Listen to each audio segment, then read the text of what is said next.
About time too. Greg, get on your computer, see. What? Because I'm not very happy with you. You forgot 3 2012 albums that you forgot to review. What 2012 albums I didn't review then? Well, they are Napalm Death, Utilitarian, Loaf, Hell in a Handbasket, and Enter Shikari's A Flash Flood of Colour. Now get on your seat and review every single one of them. Alright, you don't need to be so harsh. Jeez. There, I'm on my computer seat. Right, good. Now, review the 3 albums all in one video. Okay. Don't need to be so grumpy to me.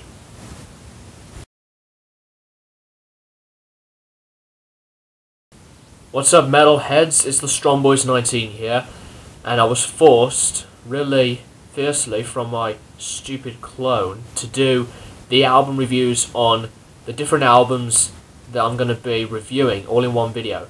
So this video is going to be, you know, a really long video for my channel.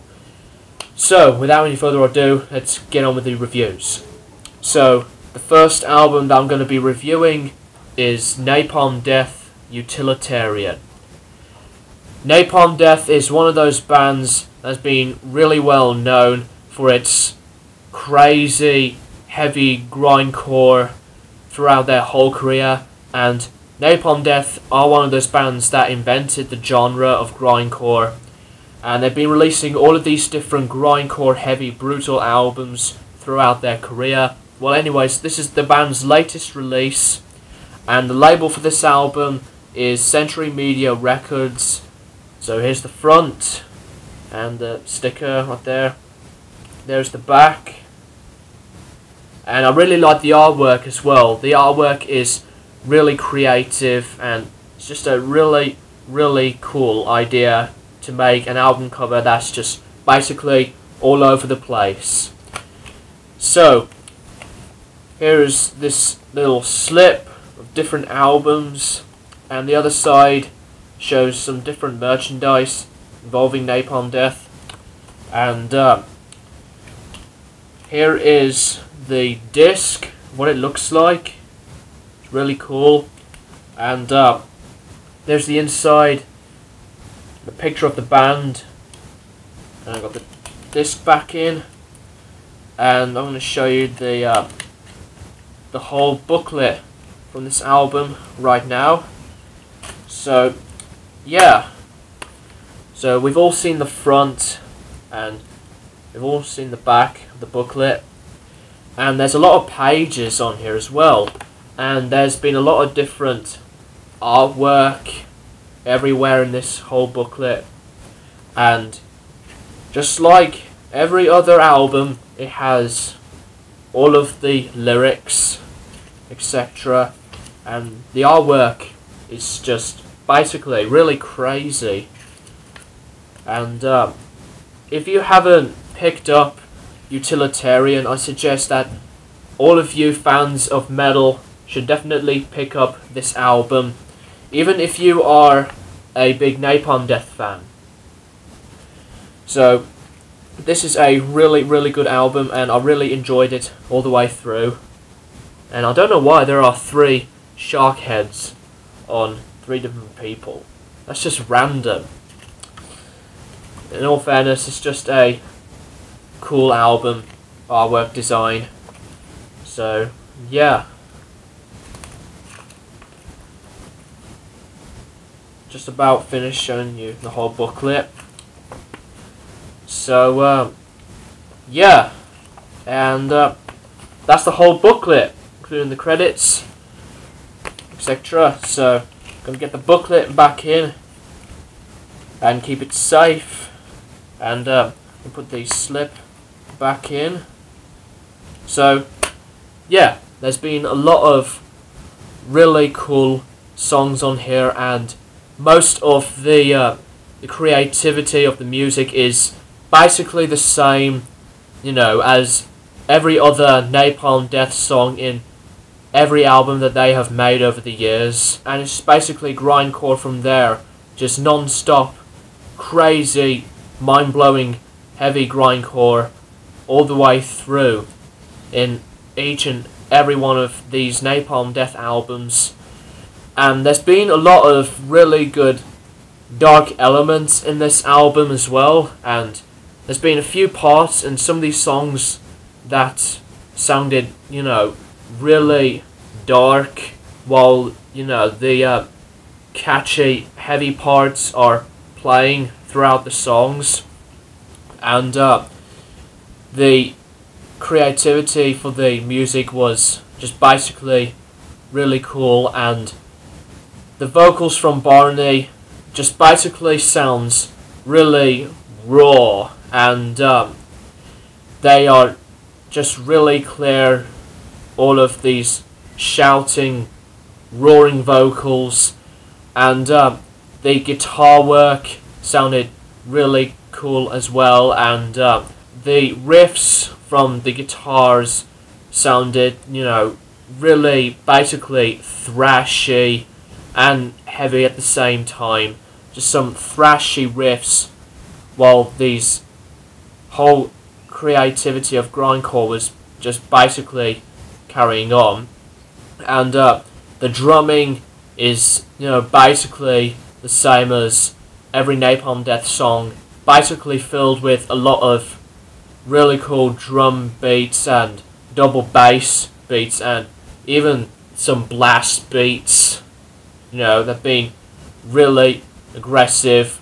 A lot of these cymbals really hit really harshly while the blast beats were going on, and the drumming just sounds really powerful and really hard in this album, and the bass guitar work is also really good. The same creativity just happens over and over again, just like in every Napalm Death album, but this album, there's been some different changes throughout the music of what Napalm Death had become, of what they used to be. Napalm Death are just a band that's just basically playing non-stop grindcore from start to finish, while in the newer future Napalm Death releases they sound even more really dark while the grindcore music was playing. So there's been some different music changes, and I can still say that Napalm Death's music is still really good, and grindcore is just the same genre over and over again, and you can really change the music while the grindcore thing was still carrying on, and you can put some new elements in some of these grindcore songs to make him more catchy and interesting. Well, Napalm Death's music with Utilitarian is like that. I listened to the whole album the day before it came out at cmdistro.com, and I bought the album from Amazon after I listened to the whole album the day after that. So definitely listen to Utilitarian from Napalm Death, and I'm going to give this album 4.5 stars out of 5. I highly recommend it for all of those metalheads out there, so definitely check out Napalm Death's Utilitarian, and I'm going to move on to the next album review.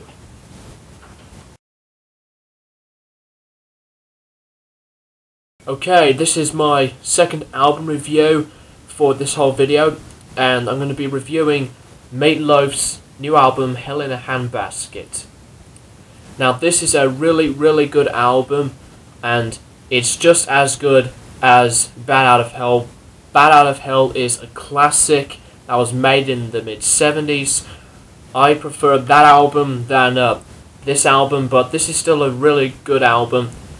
So this is Loaf's amazing return for making albums, and there's the front, and I really like the artwork design of the skulls all around this planet, hundreds of skulls, etc. And there's the back with the song names, the picture of the band, and Loaf himself. So here is the disc, what it looks like, with the 3 skulls, the Meatloaf logo, and the album title at the bottom. And there's the man himself, Meatloaf, once again. And I'm going to show you the booklet right now. We've all seen the front, so there's the back with the large sized skull with a few little skulls around it, etc. And the artwork is really cool as well. I mean, loads of artwork from different albums are all basically created from different punk bands and rock bands and metal bands, etc. And there's been some special guests for this album for a few songs, and I'm going to get into that in a second. So yeah, you can get the booklet back in. So the special guests that have featured on this album are Chuck D, Patty Russo, Trace Adkins, Lil Jon, and Mark McGrath. And it has 12 tracks. The music is basically a little bit the same as the other Meatloaf albums, but there's been some slight different changes throughout the creativity of the music throughout Meatloaf's career. So the songs on here are really good. They are just catchy, especially the choruses as well. There's been a lot of really good elements of different instruments that have been recorded throughout this album. The guitar work is really well done, and the drumming is really cool, and the other instruments, you know, bass guitar and some different instruments, and the good old legendary vocalist Meatloaf doing his really cool, awesome, clear, beautiful vocals throughout this whole album. So this whole album is basically non-stop really cool rock from start to finish, and there's been a lot of really cool catchy parts throughout a lot of these songs. For examples, All of Me, The Giving Tree, Live or Die, California Dreaming, and all the others put together. And I really like a lot of rock music that is basically fun, awesome, and just catchy all the way through from beginning to end. Well, Hell in a Handbasket is like that, and it's just a really incredible album that you should definitely pick up. So yeah, throughout the music's creativity, the music was basically really well done, and there's been some different music changes, like I said earlier, throughout the career of Meatloaf. You know, because remember the album Bat Out of Hell, there's a lot of different music, rock parts involved with the guitars and the drumming and the vocals, and the piano's also involved, and there's been a lot of different singers singing with Meatloaf throughout the songs on that album. The special guests Chuck D and Trace Adkins and all the others did fantastic jobs by recording their vocals on this album, and please give this album a shot for me. And Meatloaf is basically a really cool singer. The creativity of the music is really good, and the vocals sounded really perfect and clear, and everything in this album all the way through is absolutely outstanding. So I'm going to give Meatloaf's Hell in a Handbasket 5 out of 5 stars. This is such a really good rock album. So that's basically all I've got to say for the new Meatloaf album, Hell in a Handbasket.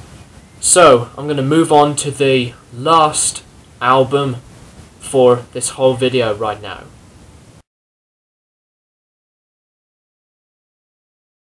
Okay, we're on to the third part of my 3 album reviews. So today is a different day, and as you can see, I'm wearing a different, band t-shirt. So without any further ado, it's time to do the album review on the the latest Enter Shikari release entitled A Flash Flood of Colour. Now, to me, I am not a really big fanatic of this band at all. I mean, I know that one of my friends is a big fanatic of this band for ages, and I like a few songs from this band. You know, Anything Can Happen, and Sorry You're Not a Winner, Juggernauts, No Sleep Tonight, Mothership, and Johnny Sniper. Now, if you are a big Enter Shikari fanatic, you'll probably say, in your opinions, that this is one of your top favourite releases this year. So, I decided to give this album a good whirl on YouTube, and I didn't really expect this album to be amazing at all, but after I listened to the whole album, I was just completely blown away a bit from this album, because I was just really surprised of, you know, a lot of different things from this album. You know, the music and the catchy, awesome parts and all sorts. So there has been a lot of really good songs on this album, and it came out sometime in January this year. So I didn't review this album the month it came out, so I wasn't really into Enter Shikari at all, but I kinda got into Enter Shikari a little bit more after listening to this whole album. So there's been a lot of different mixtures and elements that have been mashed together that really suits the whole album perfectly. You know, for examples, you get to hear the heavy parts from the aggressive guitar work, from the guitar riffs that sound, you know, really raw, and the drumming that is just basically played, you know, fiercely, and the vocals on this album are basically, you know, more clearer than the shouting and growling type of vocals, you know, like back in the days from Take to the Skies. So the vocals sound really more clearer, and it's basically, you know, a lot of proper singing throughout this album, and you also get to hear a lot of the electronic slash dubstep parts that have been included in this album. Now, Enter Shikari was like that from the beginning of this band's career. You know, metal with a lot of electronic slash dubstep that have been added together, and basically there's been some really good catchy songs on here. For examples like the songs Meltdown with the cool creative dubstep throughout the beginning of Meltdown, and Snake Pit throughout a lot of good dubstep parts. So I was never been a big fanatic of dubstep. I thought dubstep was a bit too much for my taste, but this album doesn't have a lot of dubstep, really too much. It's just basically some dubstep with the metal music put together. Everything in this whole album is creative all the way through from beginning to end. So I actually really liked this album, and this album is going to be added in my top 10 favourite albums of 2012. So I suggest that if you are a big fanatic of different bands that have metal with different electronic stuff that have been added throughout the music, then you'll probably pick up A Flash Flood of Colour. I guess a lot of the fanatics of Enter Shikari have already bought the album. They would say that this album is probably, you know, amazing and just perfect, and some of them would say that this is the best album of the year. Well, that's just their opinion, so I'm okay with that. If they can say that this album is the best album of the year, then that is just up to them. It's their taste, and it's my taste. So throughout this whole album is basically a great album with a lot of entirely creative metal with electronic dubstep parts with some clean vocals, and you also get to hear a little bit of acoustic guitar as well throughout one or two some of the songs on this album. So I really liked this whole album, and I highly recommend it for those people who are, you know, big fanatics of this band. So yeah, I would like to give Enter Shikari's A Flash Flood of Color 4.5 out of 5 stars. So that's basically my album review for the new Enter Shikari album, A Flash Flood of Color. Thanks for watching, and I'll keep you posted. So, rock on guys.